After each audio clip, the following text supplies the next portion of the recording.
Hi, everyone. Good to be with you once again. Lately, I've encountered a number of people who feel stuck or lost or overwhelmed in relationships and families, at work and politics, because they feel like there's so much darkness around them and so much heaviness that they just don't know how to hold the light. And so I want to give you some tips today about how to hold the light.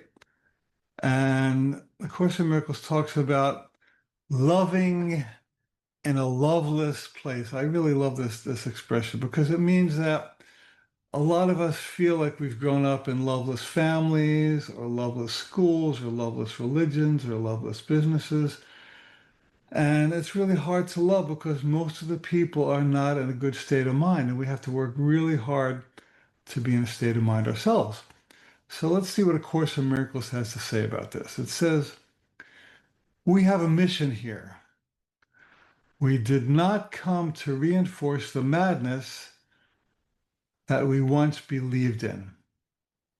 And certainly a lot of us have believed in lots of madness. We learn crazy things in our families and crazy things in our schools, and our religions were hypocritical in many ways.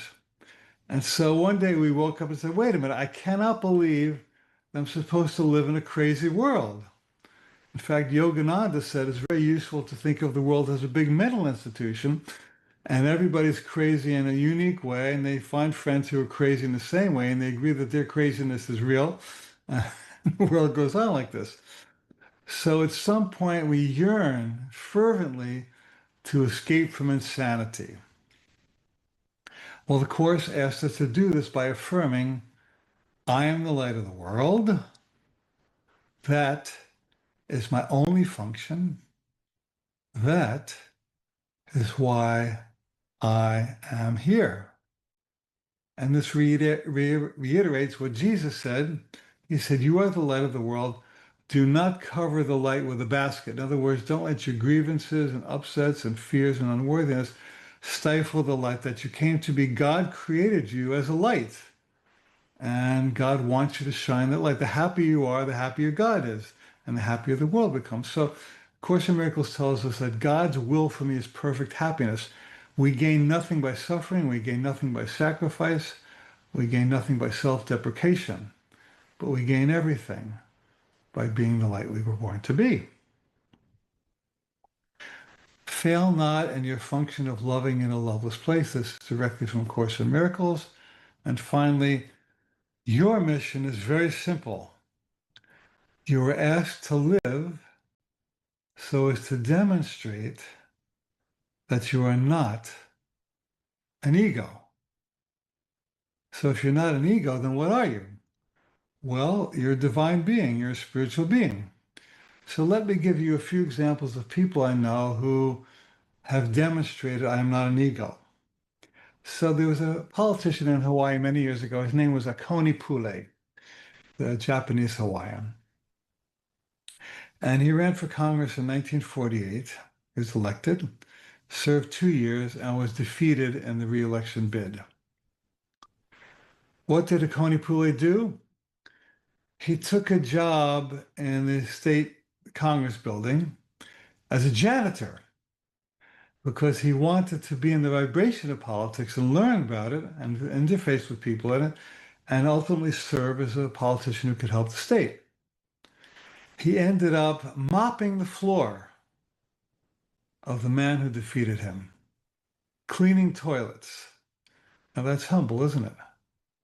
Because an ego wouldn't have done that, but a spirit would be willing to do that for a higher purpose. Well, the next election, Akoni Pule was reelected, and he went on to serve many, many terms. I think I believe the longest stint of terms in Hawaiian state legislature history. And he actually spearheaded the building of a beautiful new highway that allowed local people to get to their jobs at a new hotel.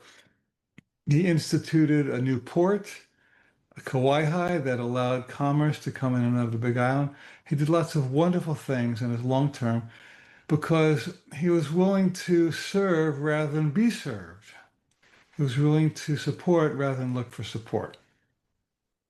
There was a horrible incident in South Carolina, where a white supremacist infiltrated a black church and participated in an evening prayer study, Bible study. And at the end, he took out a gun and shot to death 9 people. Horrible, horrible thing. Well, a week or 2 later, a number of the families of the people who had been killed got together and they issued some public statements and they said, even though our sorrow is unfathomable, we choose to follow the teachings of our Master Jesus Christ, and we forgive this man. Well, as you can imagine, that created quite an uproar on the internet because how dare you forgive this evil ogre, this terrible, terrible murderer?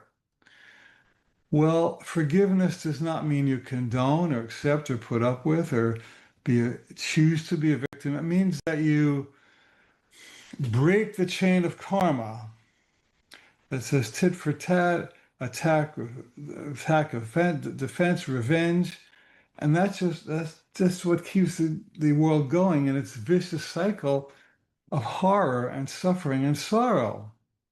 Somebody has to break that chain. Course in Miracles tells us that if you really want to live the high life and be a happy person, you have to reverse the laws of the world.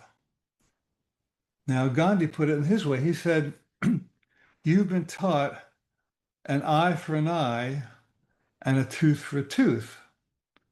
But if that's the case, we'd be living in a world of blind and toothless people. And that's kind of the situation metaphorically, is it not? That there's so much fear and so much divisiveness and so much tribalism that we miss out on the joy of releasing and letting go. And all forgiveness is taking back the power you have given to other people to hurt you. Now, the Course says that when you claim to be hurt by somebody or disempowered by them, what you're saying is, behold me, brother or sister, at your hand I die. You are blaming them for killing you, at least psychically. And of course, you don't get to escape from that blame cycle because what you do to others, you do to yourself. The Course says that when you keep somebody in the jail of your judgment, you have to sit at the door of their cell to make sure they don't escape. That's what judgment does. And in doing so, you're in jail as much as they are. So the Course wants us to release each other from the jails we've put each other in with our judgments so we can release ourselves. It wants us to be validators. And instead of saying, behold me, brother, at your hand I die, behold me, brother or sister, at your hand I live. And the best supervisors, the best spouses, the best parents, the best teachers give their spouses and employees credit for their success. I remember when Barack Obama was reelected, he sent out a tweet to all of his constituents saying, this all happened because of you. In other words, he was saying, thank you for making this happen. He wasn't a big ego about it. I'm not speaking politically. I'm talking about a psychological process of validation that empowers other people who empower you. Now, another angle on validation is gratitude. So Abraham Hicks says that gratitude is the highest state of mind closest to heaven. In other words, gratitude is a form of prayer. We spend lots of time asking God for stuff, but that's different than thanking God for stuff. And if you want to get more stuff, you have to thank God for the stuff you have. You can't complain about what you don't have because every time you affirm what you don't have, you get more of what you don't have. You get the idea that people who are constantly complaining about lacking are abundant in lack because they're affirming lack, lack, lack. So they have more and more lack, lack, lack. And people who praise God or the universe for good stuff, good stuff, good stuff, they get more good stuff, good stuff, good stuff. So So gratitude and validation are really two of the ways out of this dark cycle of karma that a lot of us have gotten enmeshed in. And they're actually the door out of a loveless place. Because when somebody loves in a loveless place, you exert a healing effect on everybody else in that place.